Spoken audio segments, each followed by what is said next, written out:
آپ کو ان کا اجر و ثواب بھی ملے گا۔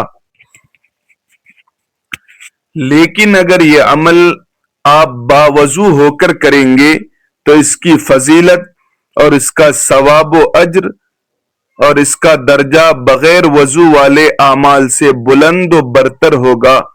لیکن کوشش کیجئے کہ جب بھی قرآن کریم کی تلاوت کرنی ہو تو باوضو ہو کر ہی کریں، کیونکہ باوضو رہنا بذات خود ایک عبادت ہے، اور اس حالت میں جو بھی عبادت کی جائے اس کا اجر و ثواب بھی بڑھ جاتا ہے، اور یہی سنت نبوی صلی اللہ علیہ وسلم بھی ہے۔